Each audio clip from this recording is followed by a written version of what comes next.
नमस्कार दोस्तों, मेरा नाम है शम्मी और आप देख रहे हैं एचपी स्टडीज़ चैनल को। दोस्तों, एचपीपीएससी हो या फिर कोई भी अदर बॉडी जो कॉम्पिटिटिव एग्ज़ाम्स हिमाचल में ऑर्गेनाइज करती है, ये सीरीज़ एचपी जीके की उसके लिए बहुत इंपॉर्टेंट रहेगी। सिलेक्टिव क्वेश्चंस दिए हैं और गागर में सागर भरने की कोशिश की गई है। बाकी कोई भी आपके डाउट्स, क्वेरीज, क्वेश्चंस हो तो कमेंट बॉक्स में आप कमेंट कर सकते हैं। ये सीरीज़ रहेगी फ्री ऑफ कॉस्ट, किसी भी तरह के कोई भी राशि आपसे नहीं ली जाएगी इस सीरीज़ के लिए। तो जितना ज़्यादा शेयर आप कर सकते हो करिए। और पीडीएफ फाइल्स आपको टेलीग्राम चैनल के ऊपर मिलेंगी। टेलीग्राम चैनल का लिंक आपको डिस्क्रिप्शन बॉक्स में मिलेगा और वो टेलीग्राम चैनल जो है वो स्पेशली डेडिकेटेड होगा एचपी जीके के लिए। तो उस टेलीग्राम चैनल को जरूर ज्वाइन करना, डिस्क्रिप्शन बॉक्स में लिंक मिल जाएगा। तो पहले क्वेश्चन का आंसर मैं आपको शो कर रहा हूं, लेकिन अगले क्वेश्चंस के आंसर्स जो हैं वो शो नहीं किया जाएंगे क्योंकि ये क्वेश्चन जो है ऑलरेडी पूछा जा चुका है एचपीपीएससी के द्वारा। और ये क्वेश्चंस काफ़ी अच्छे क्वेश्चंस बनाए गए हैं, एचपीपीएससी को मद्देनज़र रखते हुए क्वेश्चंस बनाए गए हैं।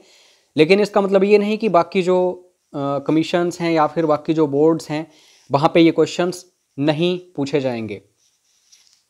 क्वेश्चन है, in which year Himachal Pradesh language art and culture academy founded a 600 years old Bhoti language manuscript in Spiti valley which deals with the Ayurvedic system of medicine.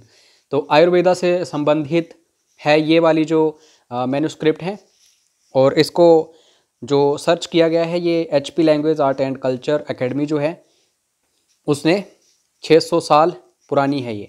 तो ये 2011 में कहाँ पे, इस घाटी को याद रखना, स्पीति घाटी है ये दोस्तों।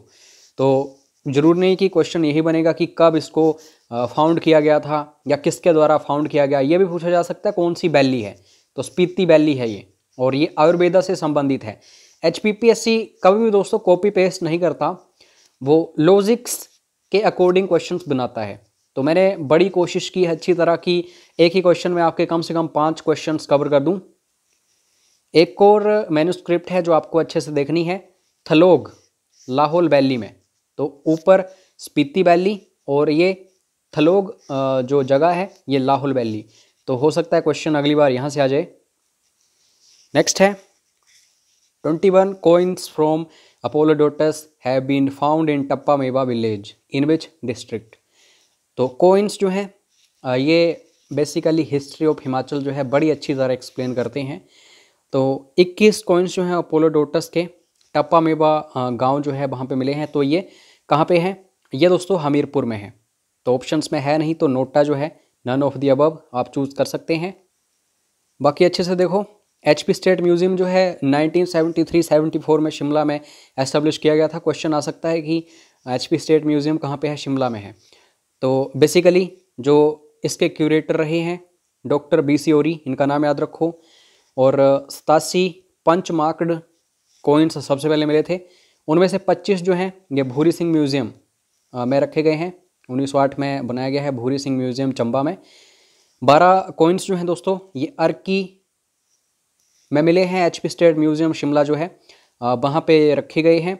और 21 जो हैं अभी अभी हमने डिस्कस कर लिए टप्पा मेवा हमीरपुर। 31 कॉइन्स जो हैं ज्वालामुखी कांगड़ा जिले में मिले हैं। सारे आपको ये अच्छे से देखने हैं। अगर आप सोचोगे कि इजी क्वेश्चंस आएंगे तो टफ क्वेश्चंस आजकल आ रहे हैं, ये भी नंबर भी याद रखना है कि 31 मिले हैं कि कितने मिले हैं एंड सो ऑन। उसके बाद सब इंडो ग्रीक कॉइन्स जो हैं ये मिले हैं लछोरी और सरोल, कहाँ पे है ये, चंबा में। इंपॉर्टेंट फैक्ट है ये भी। और ये कॉइन्स ये शो कर देते हैं कि जो ग्रीक्स वगैरह हैं उनका कितना यहाँ पे प्रभाव था। ठीक है, जो चंबा या फिर हमीरपुर वाला रीजन है। और बाकी बिरयांश किंग जो हैं इन्होंने कॉइन्स वगैरह कुल्लू में 1st सेंचुरी ईस्वी जो है उसके आसपास जारी किए थे। तो ये क्वेश्चन आ सकता है, फैक्ट है ये भी इम्पोर्टेंट।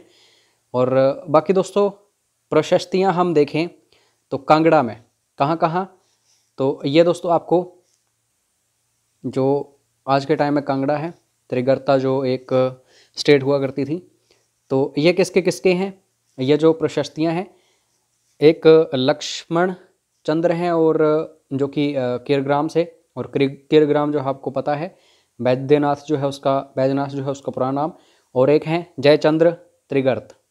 तो ये भी अच्छे से देखना। कांगड़ा जो है जिला आ सकता है किसी भी एग्जाम में इससे रिलेटेड। इजी क्वेश्चंस हमने डिस्कस किए। अब दोस्तों थोड़ा सा टफ क्वेश्चन देखते हैं। जो HAS या फिर नायब तहसीलदार या हाई लेवल एग्जाम्स होंगे उनमें स्टेटमेंट्स आएंगी। Which statement is not true?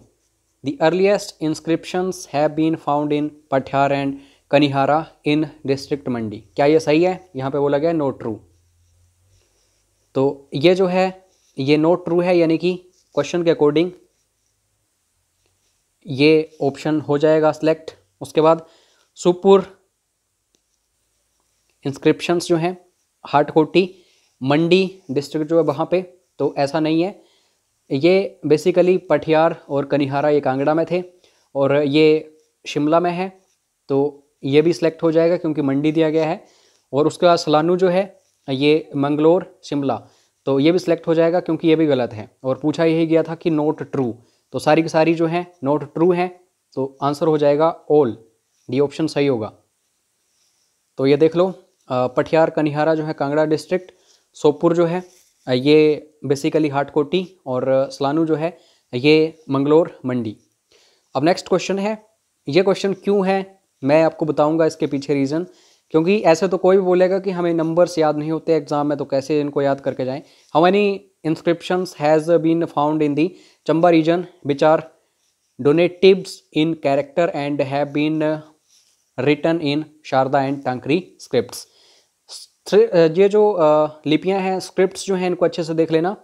Sharda और टांकरी, चंबा में जो बेसिकली हमें शिलालेख मिले हैं ये शारदा और टांकरी में हैं। तो टोटल कितने हैं? टोटल 36। क्वेश्चन यहाँ से क्यों बनता है?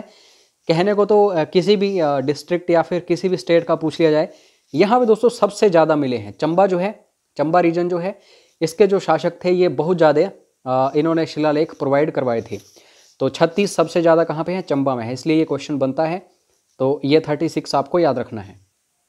ये वाला क्वेश्चन बहुत बार पूछा गया है एग्जाम्स में, लो लेवल एग्जाम्स हो या फिर high level exam. The Nirmand copper plate of the which century AD was issued by Mahasamanta Maharaja Samudrasena. तो सही आंसर जो होगा ये होगा 7th सेंचुरी। 7वीं शताब्दी में जो महासामंत समुद्रसेन है उन्होंने निर्मंड कॉपर प्लेट जो है ये इशू किया था। तो ये क्वेश्चन आ चुका है कई बार। ये मोस्ट इंपॉर्टेंट क्वेश्चन है। तारीख़ यामिनी, इसको किसके द्वारा लिखा गया है? तो फरिश्ता के द्वारा, बदर के द्वारा, खबंद के द्वारा नहीं, ये दोस्तों उतबी जो है उसके द्वारा इसको लिखा गया है। तो ज़रूरी नहीं कि सिर्फ तारीख़ यामिनी ही आएगा, बाकी काफ़ी सारे आप कह सकते हैं राइटिंग्स हैं। तो आइए सभी को डिस्कस कर लेते हैं। तो सबसे पहले तारीख़ यामिनी जो है उतबी के द्वारा, और हबीब ससियार जो है खवंद मीर के द्वारा। उसके बाद सैद बदर चैच जो है ये बदर चैच के द्वारा। उसके बाद तारीख़ फ़िरोज़ शाही जो है ये बरानी और आफिफ के द्वारा लिखी गई है, ये इंपॉर्टेंट है। और तारीख़ फ़रिश्ता जो है फ़रिश्ता के द्वारा, ये तो इजी है, कोई मुश्किल नहीं है याद करने में। तो ये पर्शियन राइटिंग्स हैं। अगर हम संस्कृत की बात करें तो यहाँ पे वेद हैं, पुराण हैं, आरण्यक हैं, रामायण है, महाभारत है, पाणिनि की अष्टाध्यायी ये इंपॉर्टेंट है, यहाँ से क्वेश्चंस आते हैं। उसके बाद रघुवंशम जो है कालिदास की, ये भी इम्पोर्टेंट है। और राजतरंगिणी कल्हण की, ये भी इम्पोर्टेंट है।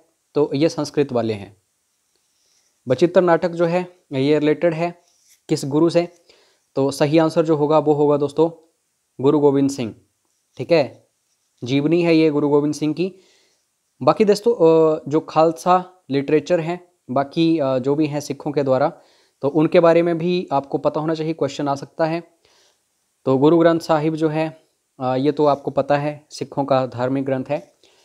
उसके बाद जन्म साखी है, बचित्र नाटक गुरु गोविंद सिंह का है। अब उसके बाद आपको याद रखना है गुरशोभा जो है ये सेनापत का है, यहाँ से क्वेश्चन आ सकता है। गुरबिलास जो है ये भाई सुखा सिंह का है। तो ये दो आपको याद रखने हैं, एक तो गुरबिलास हो गया और एक गुरशोभा हो गया, ये आ सकते हैं एग्ज़ाम में। ये HAS या फिर हाई लेवल एग्जाम्स के लिए क्वेश्चन है। अरेंज करना है क्रोनोलॉजिकली, सबसे पहले कौन आया उसके बाद कौन आया। तो आइए देखते हैं आंसर के अकॉर्डिंग। हेनसांग जो है दोस्तों ये 630 ईस्वी के आसपास आया हिमाचल में। फोस्टर जो है 1783 के आसपास आया। उसके बाद जेबी फ्रेजर जो है 1815 के आसपास आया। अलेक्जेंडर गेरार्ड जो है ये 1817 के आसपास आया। विलियम मूरक्राफ्ट 1820 के आसपास है, ये काफ़ी इंपॉर्टेंट है। और आर्चर जो है 1829। और उसके बाद बैरन चार्ल्स ह्यूल जो है 1835। बाकी बिगने वगैरह भी पूछा जाता है, तो बिगने जो है ये 1839 के आसपास आया। तो और भी काफ़ी सारे हैं। धीरे धीरे जैसे जैसे आगे आगे हम जाते जाएंगे, इन टॉपिक्स को देखते जाएंगे, आपको अच्छे से सब कुछ क्लियर होगा। बस आपको जुड़े रहना है इस सीरीज़ के साथ। जितने आप शेयर करोगे, जितने आप व्यूज़ आएंगे, उतना ही आपको फ्री ऑफ कॉस्ट और भी कुछ मिलता रहेगा। और बाकी ये PDF फाइल जो है आपको टेलीग्राम के ऊपर मिलेगी। तो टेलीग्राम जो है वहाँ पे आपको लिंक इस PDF फाइल का प्रोवाइड किया जाएगा। तो डिस्क्रिप्शन बॉक्स जरूर चेक कर लेना, वहाँ पे टेलीग्राम का लिंक मिल जाएगा। जय हिंद, जय हिमाचल।